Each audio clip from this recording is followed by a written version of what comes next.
Hey guys, வணக்கம், welcome back to my channel Healthya Valalam. ஒரு நீண்ட இடைவெளிக்கு பிறகு மீண்டும் உங்களை சந்திக்கிறதுல மிக்க மகிழ்ச்சி. இன்னைக்கு நம்ம ஒரு இயற்கை உணவு பார்க்க போறோம். அதாவது இளநீர் பாயாசம். அதாவது no oil no boil. அடுப்பில்லா சமையல் அந்த கான்செப்ட்ல செய்யற ஒரு இளநீர் பாயாசம் இன்னைக்கு நம்ம எப்படி செய்யறது அப்படினு பார்க்கலாம். இப்போ இதுக்கு பாத்தீங்கன்னா ஒரு இளநீர் எடுத்துக்கலாம். இது நல்ல வழுக்கை இளநீரா இருக்கணும். ரொம்ப ஃப்ரெஷ்ஷா இருக்கிற இளநீரா வாங்கிக்கோங்க. ரொம்ப நாள்பட்டதா இருந்தா நல்லா இருக்காது. சோ அதனால நல்லா வழுக்கையா இருக்கிற மாதிரி ஒரு இளநீர் எடுத்து அதோட தண்ணியை வடிச்சிட்டு அதை உடைச்சு அதுக்குள்ள இருக்கிற அந்த தேங்காய் வழுக்கைன்னு சொல்ற அந்த தேங்காயை நான் சுரண்டி எடுத்துக்கலாம். இது போல நீங்க ஸ்பூன் வச்சு எடுத்தீங்க அப்படினா இது நல்லா ஈஸியா வந்துரும். இந்த மாதிரி நல்லா வழுக்கையா இருந்தாதான் டேஸ்ட் ரொம்ப நல்லா இருக்கும். ரொம்ப முத்துன காயா இருந்துச்சுனா அந்த அளவுக்கு சுவை வராது.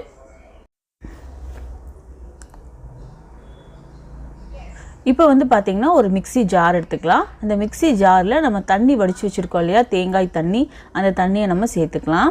இதுக்கு அப்புறமா நம்ம எடுத்து வச்சிருக்கிற தேங்காய் அந்த வழுக்கையை நம்ம சேர்த்துக்கலாம். இப்போ இதுல ஒரு வாழைப்பழம், எந்த வாழைப்பழமா இருந்தாலும் சரி நீங்க இத கூட சேர்த்துக்கலாம்.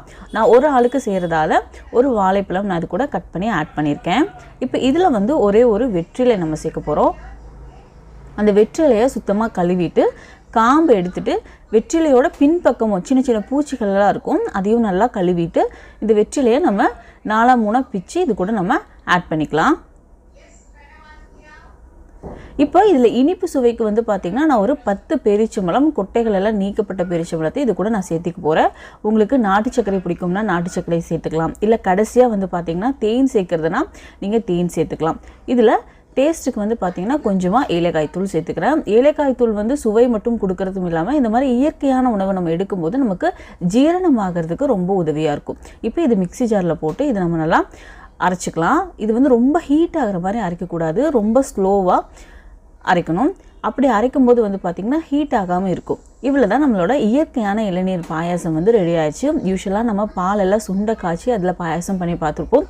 இது பாத்தீங்கன்னா நோ ஆயில் நோ பாயில் அப்படிங்கிற கான்செப்ட்ல இயற்கை உணவு சாப்பிட்டு எப்படி நம்ம ஹெல்த்தியா இருக்கலாம் அப்படிங்கிற கான்செப்ட்ல செய்யக்கூடிய ஒரு உணவு. இது கண்டிப்பாக உங்களுக்கு பிடிச்சிருக்கும் அப்படின்னு நினைக்கிறேன். ரொம்ப டேஸ்டியாக இருக்கும். அந்த பேரிச்சம்பழத்தோடு சாப்பிடும்போது அவ்வளவு அற்புதமாக இருக்கும். இது நீங்கள் ஒருவேளை உணவாகவே எடுத்துக்கலாம். வெயிட் லாஸ் பண்ணுறவங்களுக்கு ரொம்ப யூஸ்ஃபுல்லாக இருக்கும். உங்களுக்கு டயபெட்டிக் ப்ராப்ளம், தைராய்டு ப்ராப்ளம், உடலில் உங்களுக்கு எந்த பிரச்சனைகள் இருந்தாலும் நான் சொல்கிற இந்த உணவை யார் வேணாலும் சாப்பிடலாம். ஸோ இந்த அளவுகளில் நீங்கள் எடுத்துக்கோங்க. கண்டிப்பாக உங்களுக்கு உடம்புல ஏதோ ஒரு பிரச்சனைகள் இருந்தாலும் நீங்கள் தொடர்ந்து இந்த மாதிரி இயற்கை உணவுகள் சாப்பிட்டு வரும்போது அதில் நல்ல மாற்றங்கள் தெரியும். மீண்டும் ஒரு நல்ல வீடியோவில் நான் உங்களை சந்திக்கிறேன். தேங்க்ஸ் ஃபார் வாட்சிங்.